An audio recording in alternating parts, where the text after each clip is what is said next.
Now before I get into the video, I want to talk about something very quickly. The plan for this video was to talk about all 24 Pixar films and rank each and every one of them. This was way too long though, as the video ended up being 40 minutes. Now, I didn't want it to be super long and dreadful and boring, so I split it up into two parts. Right now, you are watching part 1, where I'm talking about numbers 24 through 11. If you want to watch part 2, it'll be up on Friday, July 2nd of 2021.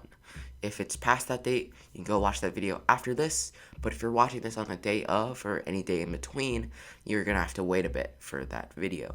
But for the time being, this is numbers 24 through 11 of my official Pixar ranking. Enjoy.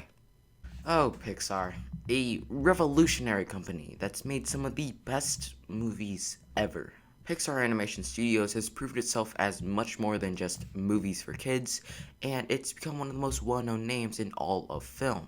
Pixar is a company that I'm so glad that I get to live through its prime, since it truly has no bad movies. Well, except for one, but we'll get to that later. The other day I was scrolling through Disney Plus and I realized that I've only seen like 3 Pixar movies. Well, I've seen most of them, but I don't really remember the plot of them. I decided that I should probably watch all 24 of them, not only to culture myself, but to maybe get some views. With the new release of Luca, the timing was perfect. Now all I had to do was sit back, have some fun, and write a 13-page script. It was gonna be a doozy. Just a few more things to say. I do not know what I'm talking about. I am just a child speaking his mind and talking about movies. Do not trust me on whether or not you want to watch a movie. If you're trying to formulate an opinion by watching this video, you are in the wrong place. The right place to be would be actually watching the movie. If you actually have watched these movies and I have a different opinion than you, like your favorite movie is at the bottom of the list, don't be mad. It's an opinion. They were literally made to be disagreed with. Also, there's going to be spoilers. There were bound to be from the beginning.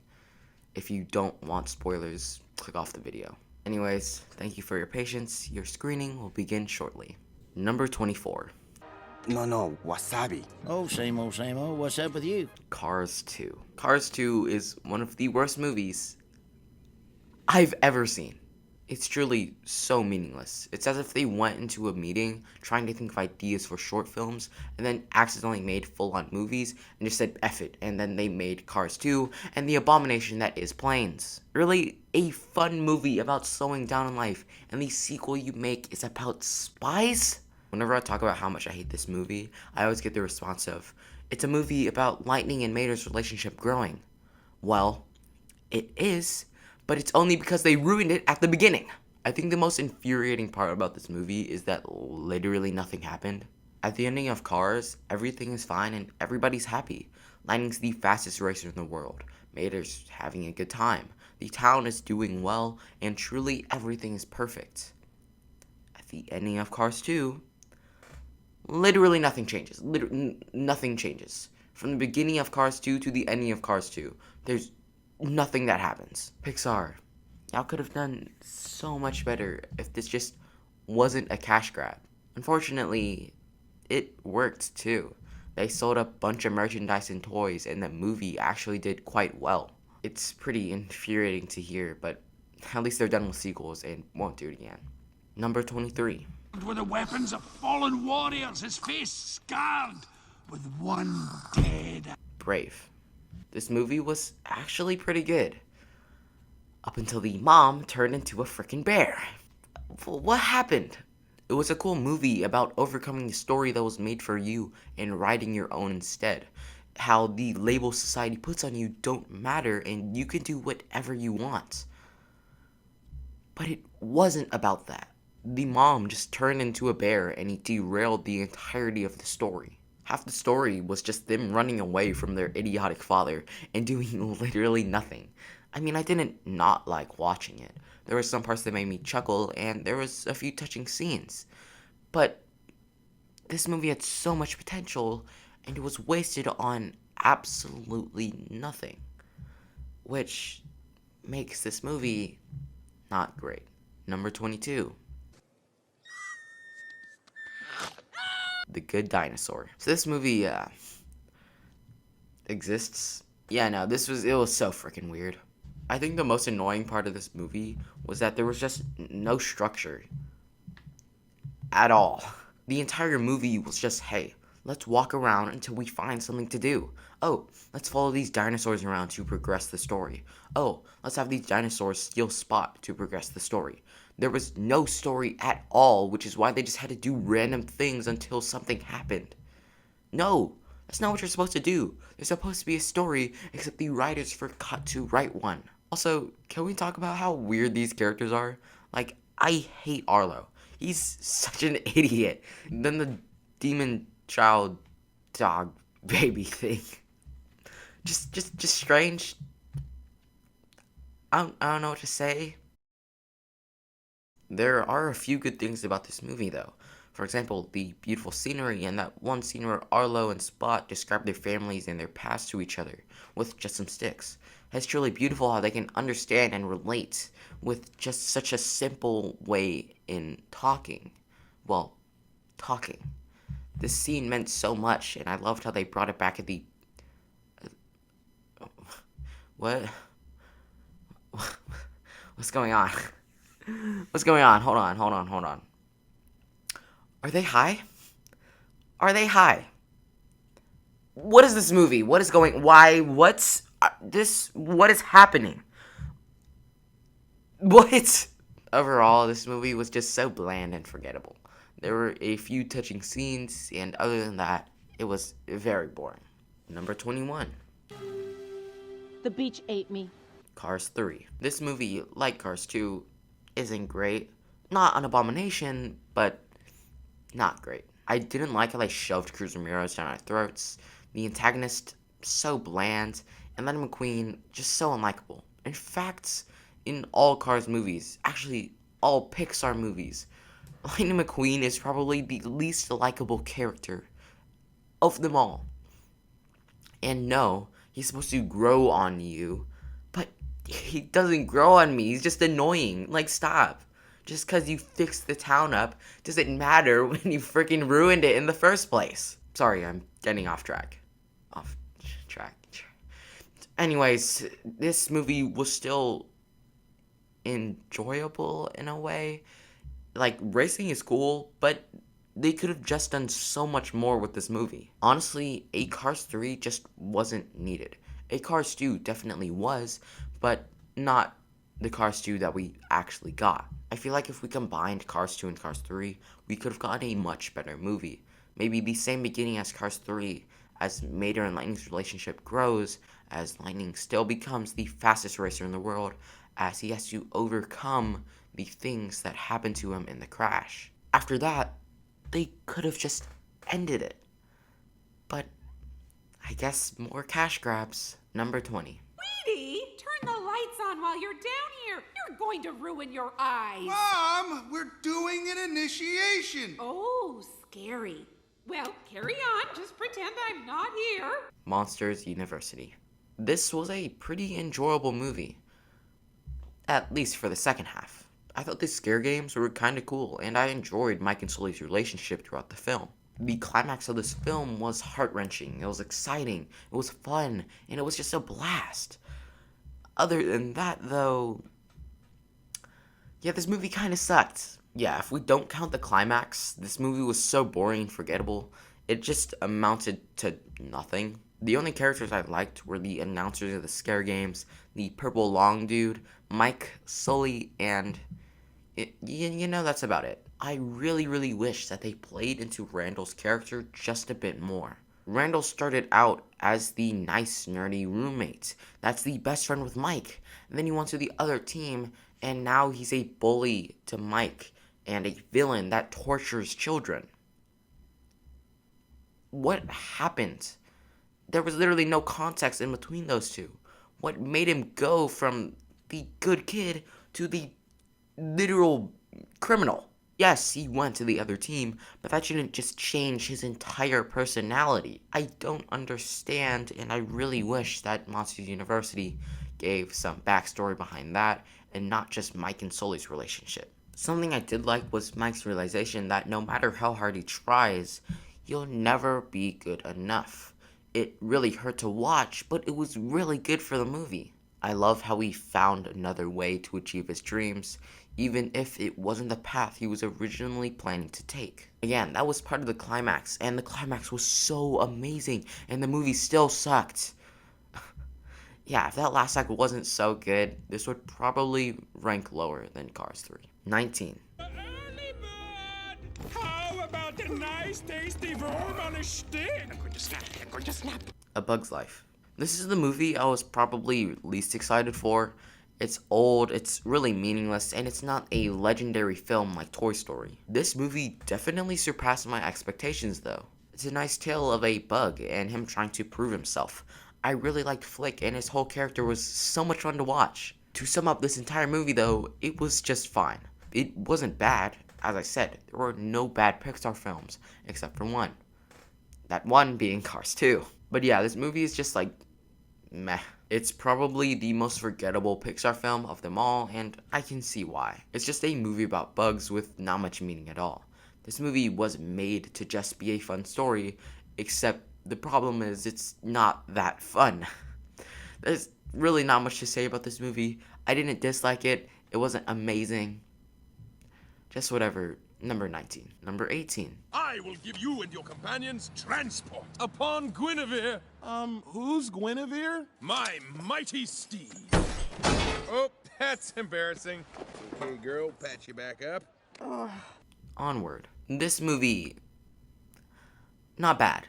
It unfortunately flops due to COVID-19, completely derailing its release, but I'm so glad that I got to experience it with Disney+.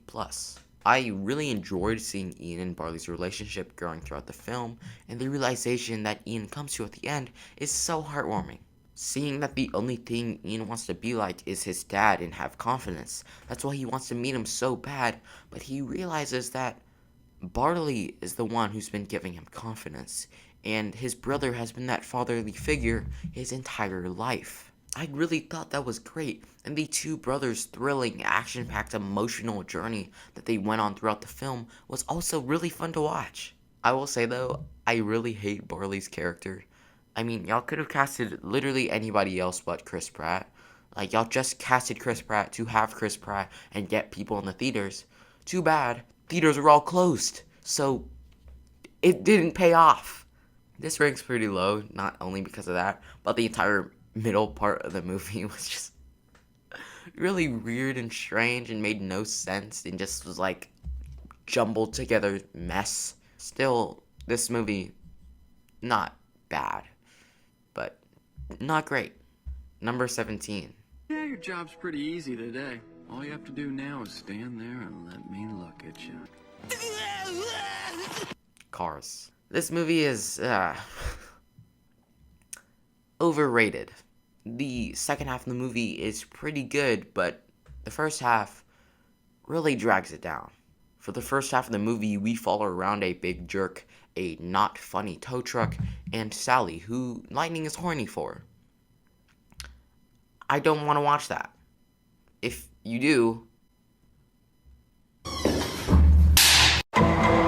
from the part where Doc gets mad at Lightning for seeing his pissing cups, I think from there onward, the movie is actually not that bad. I liked the realization that Lightning came to with the help of Sally, and the race was fun. Again, it's racing. Racing is cool. I loved the second half and the ending that this movie came to, but it just doesn't make up for how bad the first half was. Number 16. I'm really good. Guess what that one was? Annoying? No, the puma. Up. This movie was really sweet. It has one of the best scenes in animation history at the beginning, and it's a really touching emotional story. It does rank a bit low though, because it was kinda... what? At parts it's kinda fun to watch, but at other parts, most of the parts, it's just, what is going on? It starts off with this masterpiece of a scene, but it kind of goes downhill from there. I mean, I don't blame them. If you were to match that for the entirety of the movie, this movie would be insane. And it's not their fault that they couldn't match it, but when you start off a movie like that, you gotta know that people are gonna be pretty disappointed when they walk out the theater. people aren't only disappointed because that though, they're pretty disappointed because this movie is a giant mess and the plot is dumb. The climax is super confusing, why does it exist, and the characters are just there to be there. They just threw in some characters that would work in the situations with no backstory or meaning behind them, and they all just make absolutely no sense. At the very least, the ending this movie came to was pretty sweet and heartwarming. Despite my critiques, this movie wasn't terrible. Number 15. It'll bring down a house. Stop it. Get some help. Monsters, Inc. This movie carried my childhood, and going into it, I was ready for a cinematic masterpiece. This, wasn't that. But it was still a pretty good movie. It was still really underwhelming to me, though, and even if I didn't have high hopes going into it, I still was pretty disappointed on the way this movie turned out. I think the only good parts about this movie was Mike Randall Waternoose and the idea behind it. In fact, I actually think the two villains, Waternoose and Randall, were great. They were probably my favorite parts of the movie. Then Mike was, of course, a joy, and probably the only person who had a brain. Sully, on the other hand, was really, really annoying, and all the gags in the movie were really stupid. The 2319 thing is iconic, but Mike and Celia make me very uncomfortable. The story was pretty nice though, just a lot of parts of the movie were really just not it for me. Like, get away from the kid Sully. Please, stop being a pedophile. There are a lot of cons about this movie, as you can tell, but the pros make up for it. And this movie's not bad, just not as good as people say. Number 14. Oh no. Buzz-looking alien! Where? Ah!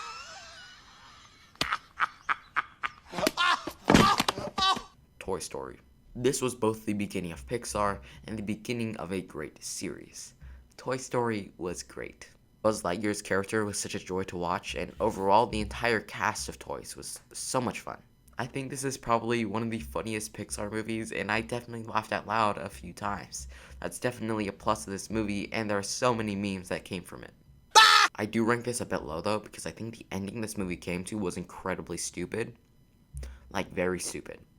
It just completely breaks the laws of being a toy and reveal themselves to Sid. That makes no sense. Why would you do that? That's so dumb. I think people way overrate this film due to nostalgia, and of course I can see why. It carried my childhood, and this is a groundbreaking movie, but it's not a good one per se.